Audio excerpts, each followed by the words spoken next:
Құрметті көрермендер, арнамыздың алғашқы бағдарламасына қош келдіңіздер.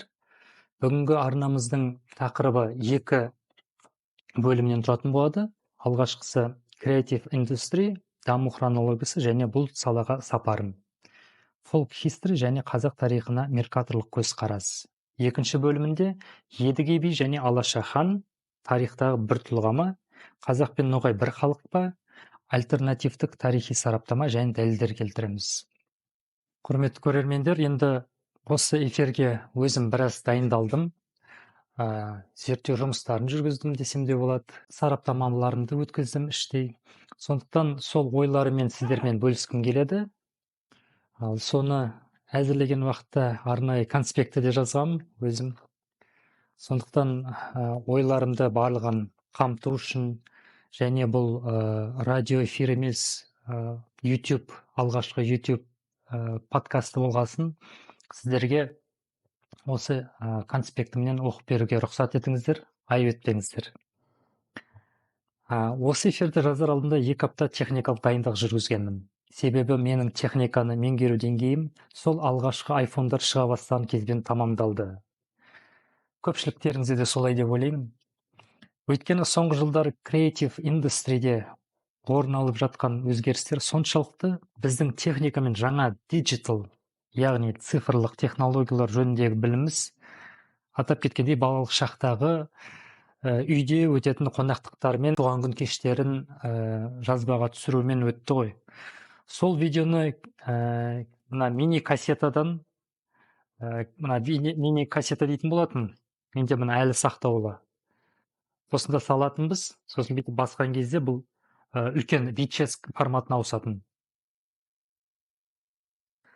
Осы VHS форматына ауыстырып, сосын кейін 2000 жылдары DVD дискаларына бағанағы видеоны көшірген. Әлі есімде үйдегі отырыстарды осы VHS камераларына түсіретінмін. Мына VHS дейтін естеріңізде болар, осындай камералар. Осы қонақтықтар түсіру үшін арнайы орындыққа шығып, бүйтіп көзіммен қарап тұрып түсіретінмін.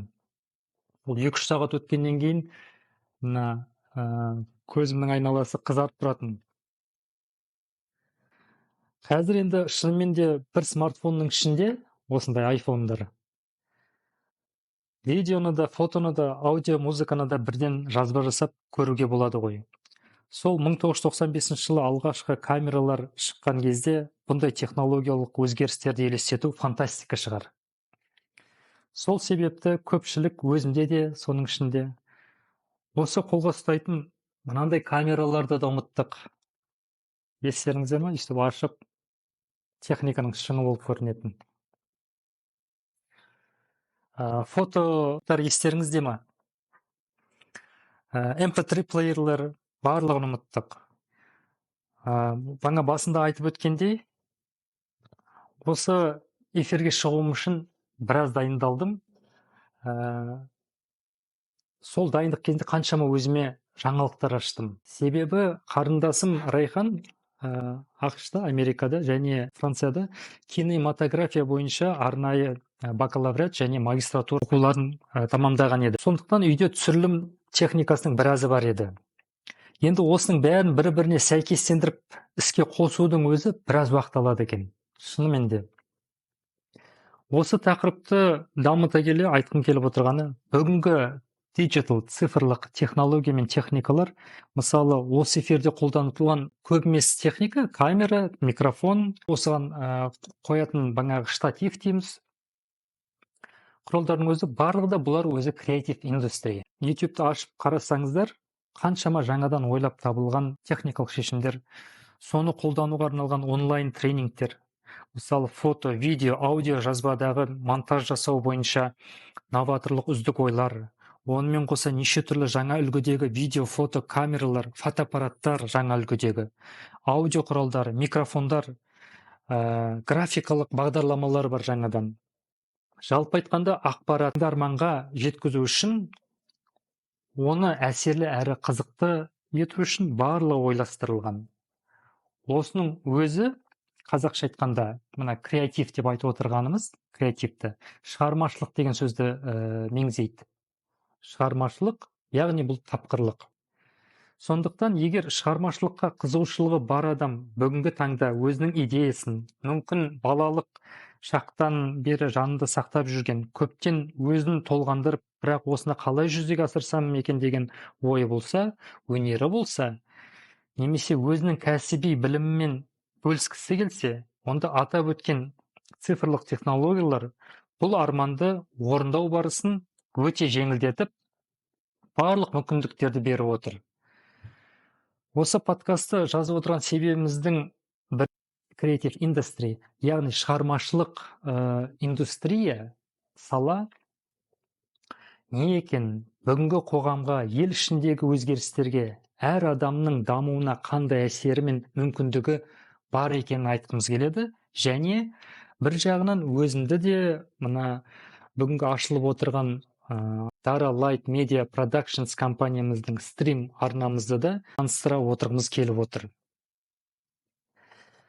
Сондықтан айтарымыз, арнамызға жазылыңыздар, лайктарыңызды аямай басыңыздар, комменттеріңізді, сұрақтарыңызды қойыңыздар, ойларыңызбен бізбен бөлісіңіздер.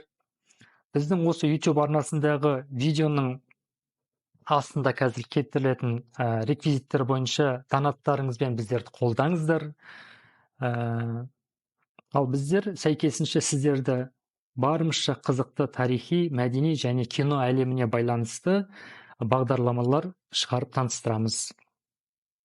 Менің өзімнің де интернетте жеке парақшам бар, осы жерде келтірілген, оның ішіне де кіріп сараптамалық мақалаларды, радиоға, телевидениеға берген сұхбаттарды тыңдап танысуларыңызға болады. Алыстағы ағайынға бізге әлемдік PayPal сервисі арқылы Patreon болып донаттарыңызбен қолдау көрсетулеріңізге болатынын айтамыз.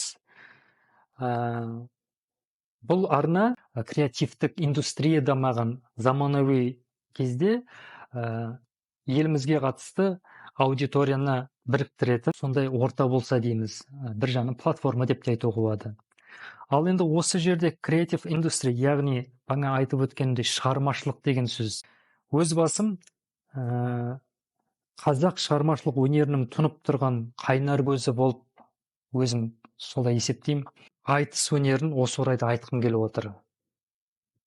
Жалпы алғанда өздеріңіз білетіндей, шығармашылық ол сарқылмас идеялар, жаңа мазмұндар және жаңа түсініктер қалыптастыратын процесс. Мысалы, қазақтың ежелден келе жатырған айтыс өнерін алып қарайық.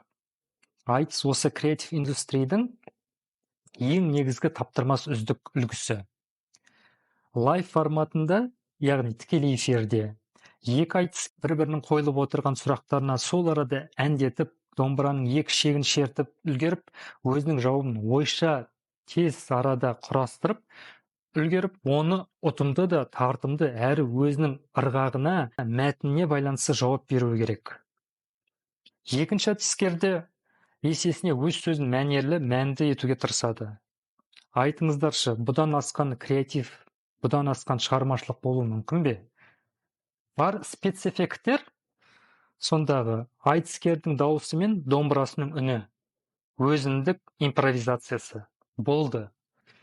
Осыдан да халқымыздың дарыны мен ерекшелік байқауымызға болады ғой.